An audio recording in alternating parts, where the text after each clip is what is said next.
여러분 안녕하십니까? 뉴스더 개벽입니다. 세계 곳곳에서 발생한 개벽 뉴스를 알려드립니다. 중국의 한 아파트 단지가 폭염을 식히기 위해 옥상에서 인공 물안개를 뿌리는 이색 냉각 시스템을 도입해 관심을 모으고 있습니다. 중국 외교부 마오닝 대변인은 최근 자신의 소셜미디어 계정에 중부 산시성 윈청의 한 주거단지를 소개하는 영상을 올렸습니다. 영상에는 고층 아파트 옥상에서 안개 같은 물줄기가 동시에 뿜어져 나와 단지 전체를 뒤덮는 장면이 담겼습니다. 이른바 옥상 비로 불리는 이 시스템은 고압 노즐을 통해 초미세 물방울을 분사하는 방식입니다. 물방울이 공기 중에서 증발할 때 주변에 열을 빼앗는 증발 냉각 원리를 활용합니다. 사람 몸에서 땀이 마르며 체온을 낮추는 것과 같은 원리입니다. 마오닝 대변인은 이 장치가 몇 분 만에 건물 표면 온도를 5도에서 8도까지 낮출 수 있다고 소개했습니다. 해당 게시물은 조회수 830만 회를 넘기며 큰 반향을 일으켰고, 유럽도 이런 시스템을 도입해야 한다. 중국은 신기술을 빠르게 시험하고 적용한다는 반응이 이어졌습니다. 영상 속 장소는 산시성 윈청의 아파트 단지 시장거 빈푸입니다. 이 단지는 산시성에서 처음으로 분사식 냉방 시스템을 갖춘 주거단지로 알려졌습니다.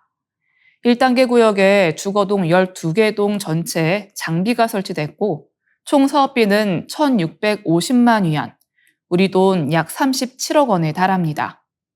운영 비용도 만만치 않습니다. 단지 측에 따르면 시스템을 한 차례 가동할 때마다 약 15톤의 물이 사용되고 전기료와 200여 개의 고압 노즐의 유지 관리비를 포함해 1만 위안, 우리 돈 약 226만 원 이상이 들어갑니다. 다만 이 비용은 관리회사가 부담하며 입주민에게 별도 요금을 청구하지 않는다는 설명입니다. 입주민들의 반응은 대체로 긍정적입니다. 냉각 시스템이 가동된 뒤 실제 체감 온도가 몇 도가량 낮아져 단지 안을 걷거나 생활할 때 한결 시원해졌다는 평가가 나오고 있습니다. 맑은 날에는 분사된 물안개 사이로 무지개가 생기면서 현지 SNS에서도 화제가 됐습니다. 하지만 우려도 있습니다. 일부에서는 폭염이 심한 지역에서 대량의 물을 사용하는 방식이 물 낭비로 이어질 수 있다고 지적합니다. 또 습도가 높은 날에는 오히려 더 후텁지근하게 느껴질 수 있다는 의견도 나옵니다. 윈청시는 콘크리트 건물과 도로가 열을 머금는 도시 열섬 현상에 시달려 왔습니다. 기상당국은 이 단지의 사례를 지역사회 기후 적응 시범 사업으로 보고 향후 시 전역으로 확대할 가능성도 검토하는 것으로 전해졌습니다. 우크라이나 전쟁이 전선을 넘어 러시아 본토의 핵심 에너지 시설을 겨냥한 대규모 드론전으로 번지고 있습니다. 러시아의 숨통을 재는 장거리 타격과 이에 맞선 대대적인 공습으로 전쟁이 한치 앞을 알 수 없는 소모전으로 치닫고 있는 상황인데요. 이 소식 뉴스더 개벽 정나라 기자가 알려드립니다. 우크라이나 전쟁이 지상전의 범위를 넘어 러시아 본토 깊숙한 곳을 겨냥한 장거리 드론전으로 확대되고 있습니다. 올해 우크라이나는 러시아 정유시설과 석유터미널 등 핵심 에너지 시설을 집중 타격하며 전례 없는 수준의 공세를 이어가고 있습니다. 영국 파이낸셜 타임즈는 폴란드 전쟁 모니터링 그룹 로찬 컨설팅 자료를 인용해 우크라이나가 올해 들어 러시아 정유시설을 드론으로 최소 194차례 공격했다고 보도했습니다. 이는 전년 같은 기간보다 11배 늘어난 수치입니다. 특히 지난 5월에는 한 달 동안 16차례 공격이 이뤄지며 월간 최고치를 기록했습니다. 공격 범위도 갈수록 넓어지고 있습니다. 최근에는 블라디미르 푸틴 러시아 대통령의 고향이자 러시아 제2의 도시인 상트페테르부르크의 석유 터미널까지 드론 공격을 받았습니다. 우크라이나 국경에서 약 1100km 떨어진 곳까지 드론이 날아가 러시아의 전쟁 자금줄로 불리는 항만 석유 시설을 타격한 겁니다. 우크라이나가 이처럼 장거리 정밀 타격을 확대할 수 있었던 배경에는 드론 기술의 발전과 대량 생산 능력 강화가 있습니다. 여기에 미국이 드론 비행 경로와 러시아 방공망 회피에 필요한 정보를 지원하고 있다는 분석도 나오고 있습니다. 러시아는 심각한 연료 부족 사태에 직면했습니다. 일부 지역 주유소는 차량 행렬이 몇 킬로미터씩 이어지고 12시간 넘게 줄을 서는 사례도 전해졌습니다. 새치기와 주유 경쟁으로 시민들 사이에 몸싸움이 벌어지는 장면까지 포착됐습니다. 세계적인 산유국 러시아가 정유시설 타격으로 휘발유 공급난을 겪는 이례적인 상황이 벌어진 겁니다. 러시아 방공망에도 부담이 커지고 있습니다. 러시아 국방부는 올해 상반기에만 우크라이나 드론 최소 63,993대를 요격했다고 밝혔습니다. 1월과 2월에는 월 6,000대 미만이던 요격 건수가 5월에는 14,195대, 6월에는 17,832대로 급증했습니다. 러시아도 맞대응에 나서고 있습니다. 우크라이나 정부 자료에 따르면 지난 2월 이후 러시아가 우크라이나 영토를 향해 발사한 미사일과 드론은 5,000발이 넘습니다. 지난 2일에는 수도 키이우를 향해 미사일 74발과 드론 500여 대가 발사돼 수십 명의 사상자가 발생했습니다. 양국은 전선뿐 아니라 후방의 에너지 시설과 도시 인프라까지 겨냥하며 협상력을 높이려 하고 있습니다. 그러나 러시아가 양보 의사를 보이지 않고 있어 가까운 시일 안에 의미 있는 평화 협상이 재개될 가능성은 낮다는 관측이 나옵니다. 전쟁은 이제 참호와 전차의 싸움을 넘어 드론과 에너지를 둘러싼 장기 소모전으로 깊어지고 있습니다. 뉴스 더 개벽 정나라입니다. 일본이 체격과 인간관계, 소비와 주거까지 사회 전반이 점점 작아지는 이른바 축소 사회로 빠르게 진입하고 있습니다. 저성장이 굳어진 현실을 받아들이는 삶의 방식과 이를 제조업 혁신으로 돌파하려는 정부의 고심을 짚어봤는데요. 뉴스 더 개벽 오나혜지 기자가 전해드립니다. 일본 사회가 체격부터 인간관계, 소비와 주거 방식까지 전반적으로 작아지는 사회로 이동하고 있다는 분석이 나왔습니다. 니혼 게이자이 신문은 최근 협소한 일본을 주제로 일본 사회가 더 적게, 더 좁게, 더 가깝게를 선택하는 방향으로 바뀌고 있다고 보도했습니다. 가장 먼저 눈에 띄는 변화는 체격입니다. 일본 20대에서 30대 남성의 평균 키는 170cm 초반에서 정체돼 있으며 18세 평균 신장에서도 한국에 뒤처진 지 오래입니다. 메이지 시대 이후 역량 개선과 경제 성장으로 100년 넘게 커져왔던 일본인의 체격이 1970년대에서 80년대생 이후 사실상 멈춘 것입니다. 식생활도 달라졌습니다. 일본인의 하루 평균 칼로리 섭취량은 꾸준히 줄고 있으며 세계적으로도 마른 체형이 두드러지는 국가로 꼽힙니다. 원인은 유전적 요인과 식습관, 사회적 미의식 등이 복합적으로 작용했을 가능성이 제기되지만 아직 명확히 규명되지는 않았습니다. 인간관계 역시 좁아지고 있습니다. 하쿠호도 생활종합연구소 조사에서 친구는 많을수록 좋다는 응답은 1994년 31.9%에서 지난해 10.3%로 크게 줄었습니다. 연애보다 동성 친구와의 관계를 편안하게 여기는 흐름도 강해졌고 고민 상담 상대로 직장 상사나 선배보다 어머니를 꼽는 젊은 층도 늘고 있습니다. 정치나 사회 문제보다 자신의 일상과 가까운 관계 안에서 안정을 찾는 경향이 강해진 것입니다. 소비와 주거도 마찬가지입니다. 소비자는 수많은 상품을 직접 비교하기보다 인공지능 추천에 의존하는 경우가 늘고 있고 부동산 가격 상승 속에 초소형 아파트와 협소주택도 확산하고 있습니다. 체격, 인간관계, 소비, 주거까지 이어지는 이 변화는 단순한 유행이 아니라 저성장 시대 일본인이 받아들인 새로운 생활 표준으로 해석됩니다. 그러나 일본 정부는 이 같은 축소 흐름에서 벗어나기 위해 대규모 산업 정책을 추진하고 있습니다. 다카이치 사나이 총리는 피지컬 AI, 핵 융합, 차세대 선박, 드론, 수소, 그린 철강 등 17개 분야 61개 제품과 기술을 집중 육성하겠다는 구상을 내놓았습니다. 잃어버린 30년과 인구 감소, 고령화로 굳어진 저성장 구조를 제조업 혁신으로 돌파하겠다는 전략입니다. 다만 정부 예산만으로는 한계가 있다는 지적도 나옵니다. 기업들이 국내 설비 투자와 연구 개발에 적극적으로 나서지 않는다면 성장 구조를 바꾸기 어렵다는 것입니다. 일본의 과제는 작아진 사회 현실을 인정하면서도 다시 투자하고 도전하는 산업 체질을 회복할 수 있느냐에 달려 있습니다. 뉴스 더 개벽 오나혜지입니다.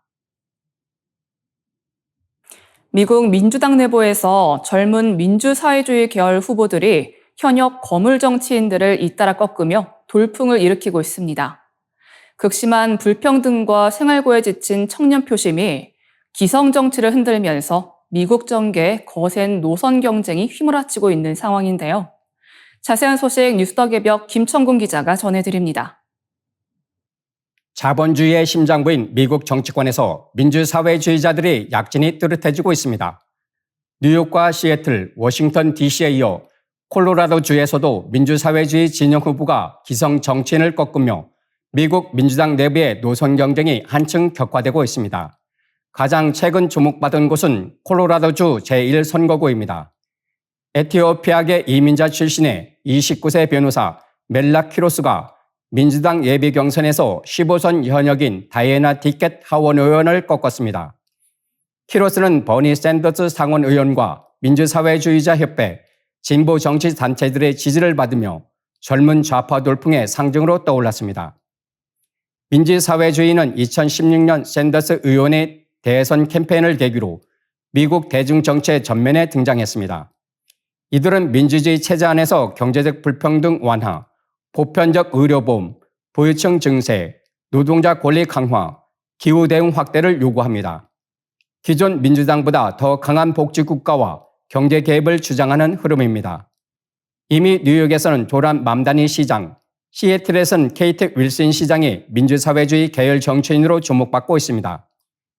워싱턴 DC에서는 제니스 루이스 조지가 민주당 시장 후보로 선출됐고 뉴욕과 메인주 등에서도 민주사회주의 성향 후보들이 현역 의원이나 주류 후보를 잇따라 꺾었습니다. 이들의 부상은 단순한 이념 유행만은 아닙니다. 높은 주거비와 의료비, 생활비 부담, 청년층의 자산 격차, 기성 정치에 대한 불신이 배경으로 꼽힙니다. 특히 트럼프 대통령과 공화당 강경 노선에 대한 반감, 동시에 민주당 주류가 충분히 싸우지 못한다는 실망감이 맞물리며 젊은 유권자들이 더 왼쪽으로 이동하고 있다는 분석이 나옵니다.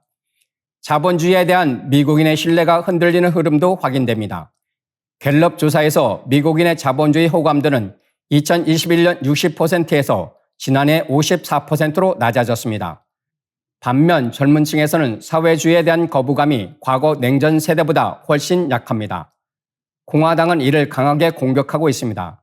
일부 공화당 인사들은 민주사회주의자들을 공산주의라고 부르며 민주당 내부의 변화를 상식대 공산주의의 대결로 규정하고 있습니다. 트럼프 대통령도 민주사회주의 계열 정치인들을 향해 공산주의 프레임을 강화하고 있습니다. 하지만 과거와 달리 사회주의자라는 낙인이 반드시 치명타가 되지는 않는 분위기입니다. 공화당이 오랫동안 민주당의 온건한 복지 정책까지 사회주의로 공격하면서 이 표현의 정치적 충격이 약해졌다는 평가도 나옵니다. 미국 민주사회주의자들의 약진은 미국 정치가 단순히 좌우 대립을 넘어 불평등과 생활비 위기, 자본주의 체제의 지속 가능성을 둘러싼 근본 논쟁으로 들어서고 있음을 보여주고 있습니다. 뉴스더개벽 김천군입니다. 지구 표면의 13%가 넘는 태평양 전역에 거대한 해양 열파가 발생해 지구 기후 시스템을 뒤흔들고 있습니다. 뜨거워진 바다가 폭염과 초대형 태풍을 부추기는 거대한 화약고가 되면서 기상이변 우려가 커지고 있는 상황인데요. 뉴스더개벽 김기정 기자가 전해드립니다. 태평양 전역에 이례적으로 거대한 해양 열파가 형성되면서 전 세계 기상에 연쇄적인 충격을 줄 가능성이 제기됐습니다.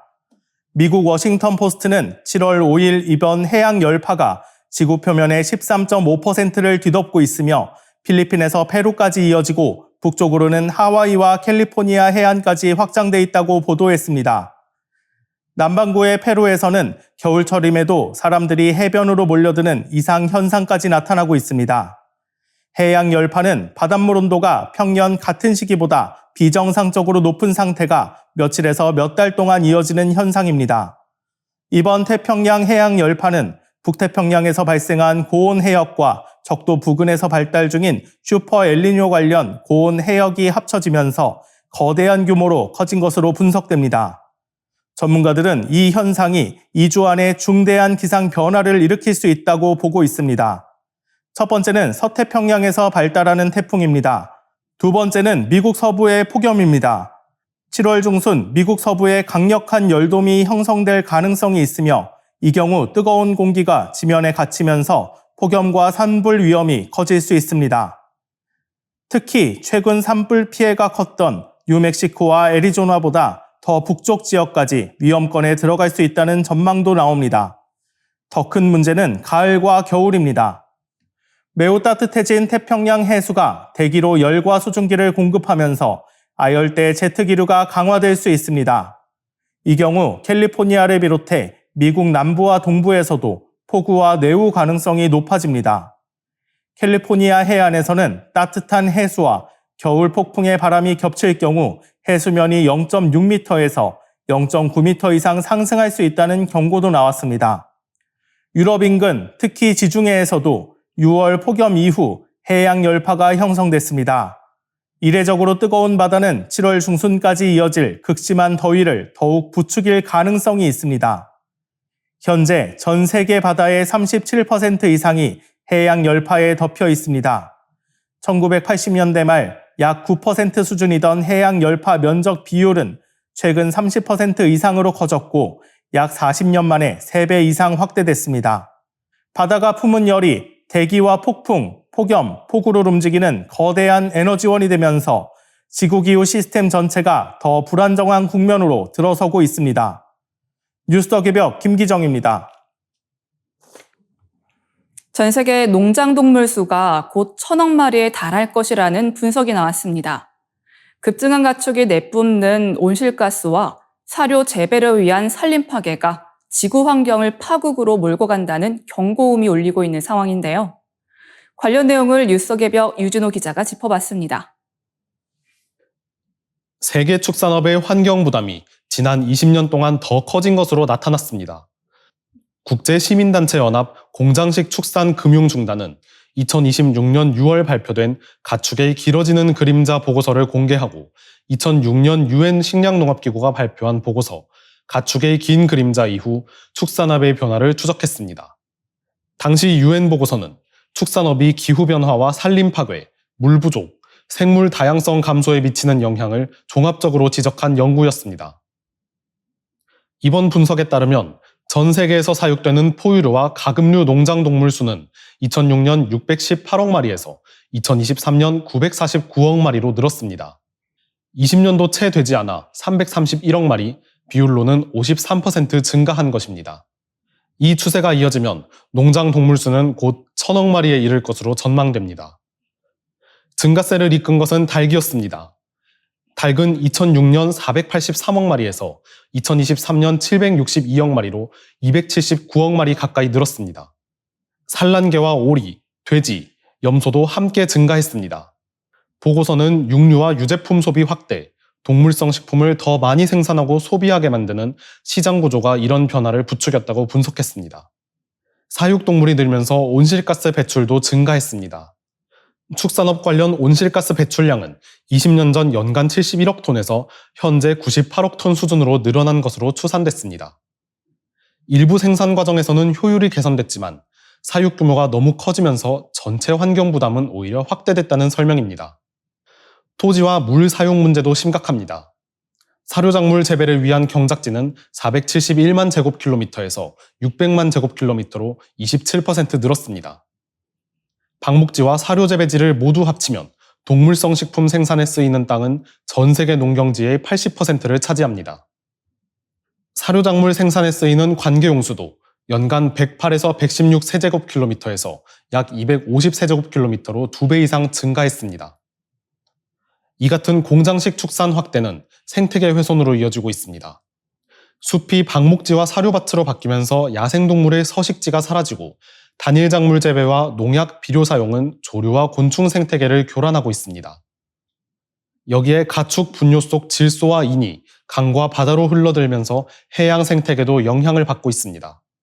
실제로 멕시코만에서는 산소가 부족해 생물이 살기 어려운 죽음의 해역이 1만 7천 제곱킬로미터 넘게 형성된 것으로 조사됐습니다. 보고서는 기후위기와 자연 생태계 붕괴에 대응하려면 동물성 식품의 생산과 소비를 크게 줄여야 한다고 강조했습니다. 또 공공개발은행들이 공장식 축산에 대한 금융 지원을 중단하고 지속 가능한 식량 체계로 투자를 전환해야 한다고 촉구했습니다. 농장 동물의 급증은 이제 축산업만의 문제가 아니라 인류의 식탁과 지구 환경 전체를 동시에 흔드는 경고 신호가 되고 있습니다. 뉴스 더 개벽 유진호입니다.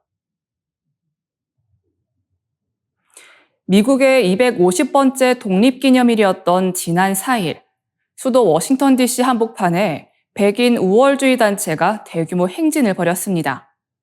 이들은 인종차별의 상징인 남부 연합기를 들고 구호를 외치며 도심을 활보해 큰 충격을 주고 있는 상황인데요.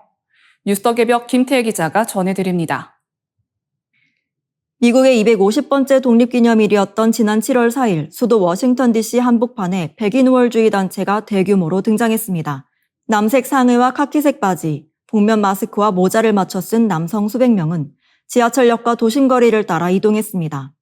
이들은 군사 제식 훈련을 하듯 북소리에 발을 맞춰 행진했고 미국을 되찾자는 구호를 외쳤습니다. 이들은 백인 우월주의 단체 애국전선, 패트리엇 프런트 회원들입니다. 이 단체는 2017년 버지니아주 샬럿츠빌 구급 폭력 사태 전후로 결성됐으며 미국 애국주의를 내세우지만 실제로는 미국을 백인 중심 국가로 만들어야 한다는 주장을 펴왔습니다. 특히 이번 행진에서 이들이 노예제 옹호의 상징으로 여겨지는 남부연합기와 변형된 미국 국기를 들고 수도 한복판을 활보한 점이 큰 충격을 줬습니다. 미국 독립과 자유를 기념하는 날, 인종차별과 배제의 상징이 공공장소에 등장한 것입니다. 논란은 지하철 안에서 찍힌 한 장의 사진으로 더 커졌습니다. 복면을 쓴 애국전선 회원들 사이에 흑인 여성이 홀로 앉아있는 장면이 로이터 사진으로 보도되며 온라인에서 빠르게 확산됐습니다. 이 사진은 오늘날 미국 사회에서 유색인종이 느끼는 불안과 긴장을 상징적으로 보여준다는 평가를 받았습니다. 하지만 더그 버건 미국 내무장관은 CNN에 출연해 이들의 가치에는 동의하지 않는다면서도 미국 헌법이 보장하는 표현의 자유라고 밝혔습니다. 그는 불쾌하거나 용납하기 어려운 주장도 민주주의 안에서는 허용될 수 있다고 말했습니다. 워싱턴 경찰도 평화적으로 견해를 표현할 권리를 인정한다며 공공안전 유지에 집중했다는 입장을 내놨습니다. 실제로 현장에서 대규모 충돌이나 체포는 보고되지 않았습니다. 그러나 비판은 거셉니다. 백인 우월주의가 독립기념일에 수도에서 공개행진을 벌일 만큼 힘을 얻었다는 지적입니다. 트럼프 대통령은 같은 날 진보와 좌파를 강하게 비판했지만 애국전선 행진에 대해서는 별도 언급을 하지 않았습니다. 미국의 자유는 어디까지 보호돼야 하는가? 그리고 민주주의는 혐오와 차별의 언어까지 감당할 수 있는가? 250번째 독립기념일에 벌어진 이번 행진은 미국 사회가 여전히 풀지 못할 인종과 극단주의의 문제를 다시 드러냈습니다. 뉴스 더 개벽 김태희입니다. 이상으로 뉴스 더 개벽 마치겠습니다. 시청해주셔서 감사합니다.